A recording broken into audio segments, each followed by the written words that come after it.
में उसने तुरंत अपनी शर्ट उतारी और पूरी ताकत से हवा में लहराने लगा, उम्मीद में कि शायद कार्गो शिप पर कोई उसे देख ले, लेकिन किसी ने भी उसे नोटिस नहीं किया। अब जॉन की उम्मीदें टूटने लगी। तभी उसकी नजर खिड़की के पास लटकी एक रस्सी पर पड़ी। एक पल के लिए वो ठिठका, फिर अचानक उसके दिमाग में एक विचार कौन था, अगर वह इस रस्सी का इस्तेमाल करे तो शायद अपनी कश्ती को रोक सके। वो जल्दी से रस्सी बांधकर बाहर की तरफ फेंक देता है ताकि ये शिप के फैन में अटक जाए और स्पीड रुक जाए, पर सीन और खराब हो गया। रस्सी इंजन के फैन में फंस गई और उसके गले में अटक गई। जॉन की सांस रुकने लगती है। वो बिल्कुल मौत के करीब पहुंच जाता है, लेकिन वो हिम्मत से काम लेता है और एक टूल की मदद से वो अपना गला छुड़ा लेता है। रस्सी इंजन में फंस चुकी थी, जिससे शिप की स्पीड रुक गई, लेकिन ये काफी नहीं था। वजनदार कार्गो शिप फिर भी उससे टकरा गई। टक्कर इतनी जोरदार थी कि जॉन जमीन पर गिर के बेहोश हो गया। उसे सर पर गहरी चोट लगी। कुछ देर बाद जब वो होश में आता है तो बाथरूम पानी से भरा होता है, और हैरत की बात ये थी कि वो समुद्री नमक वाला पानी नहीं था, बिल्कुल साफ और मीठा पानी था, जैसे कोई जानबूझकर उसे डरा रहा हो। जॉन का हौसला टूट जाता है और वह रोकर बोलता है, तुम जो भी हो मुझे जाने दो। लेकिन फिर भी कोई जवाब नहीं मिलता। वह भूखा, प्यासा और कमजोर हो चुका था। किसी तरह शॉवर से पानी पीता है, पर जल्दी ही पानी खत्म हो जाता है।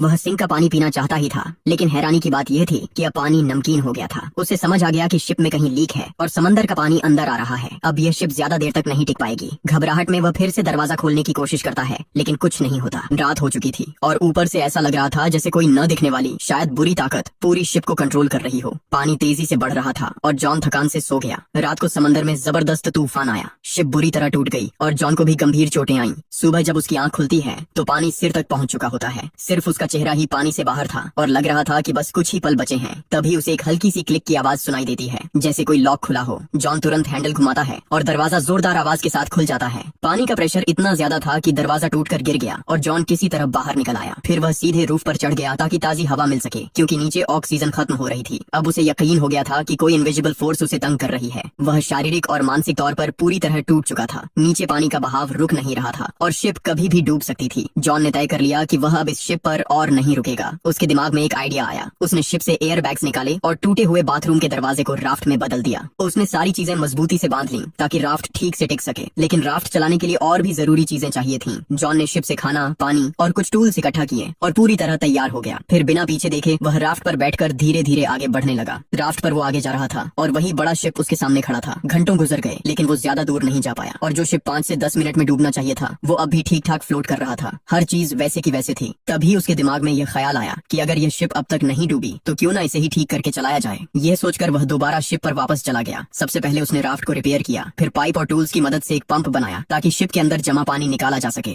धीरे धीरे समुद्री पानी बाहर निकलता गया। उसने शिप की बाकी समस्याएं भी ठीक कर दी, बाहर से भी रिपेयर किया ताकि आगे के सफर में कोई दिक्कत न आए। काम खत्म करके उसने फिर रेडियो ट्राई किया, लेकिन फिर भी कोई जवाब नहीं मिला। थक हार कर उसने मैप निकाला और रास्ता समझने लगा। फिर उसने इंजन स्टार्ट किया, लेकिन शिप बिल्कुल हिल नहीं रही थी, जैसे कोई उसका मजाक उड़ा रहा हो। शिप पूरी तरह जाम हो चुकी थी। इस सोच ने उसे अंदर से तोड़ दिया। वो थक चुका था और उसकी उम्मीदें धीरे धीरे खत्म हो रही थीं। अचानक उसे दूर एक और शिप दिखाई दी।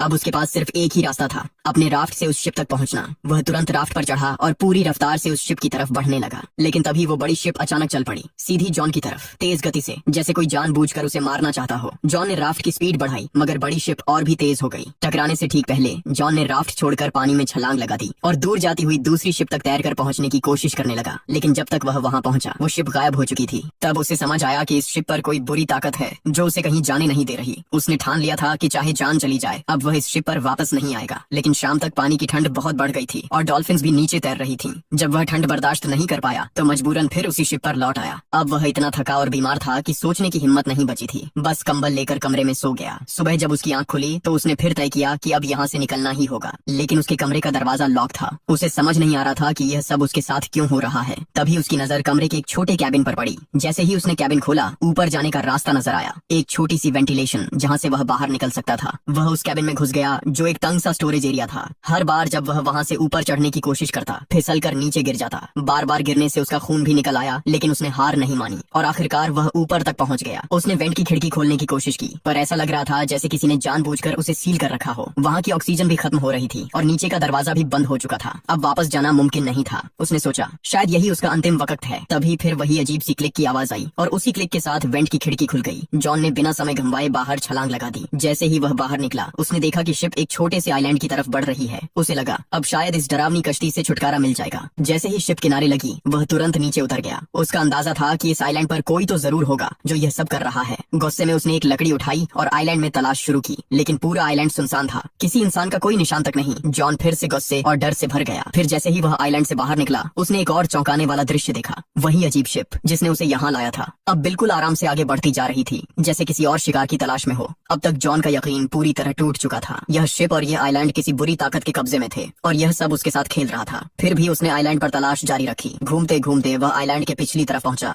और उसकी आंखों से आंसू बह निकले, क्योंकि यह वही जगह थी जहां से उसका सफर शुरू हुआ था। उसकी पुरानी बोट भी वहीं बंधी हुई थी। सब कुछ बिल्कुल वैसा ही था जैसे कभी कुछ हुआ ही ना हो। जॉन बेहोशी किसी हालत में ये सब देख रहा था। उसे समझ नहीं आ रहा था कि ये सब हकीकत थी या कोई बुरा सपना, लेकिन जो कुछ उसने झेला वह सच था। आखिर ये शिप वापस यहीं कैसे आ गई और इस आइलैंड की असली हकीकत क्या थी? ये सवाल अब भी हवा में लटके हुए थे। अगर आपको यह कहानी पसंद आई हो तो वीडियो को लाइक करें और चैनल को सब्सक्राइब करें। ऐसी ही रोमांचक और डरावनी कहानियां आपको यहीं मिलेंगी।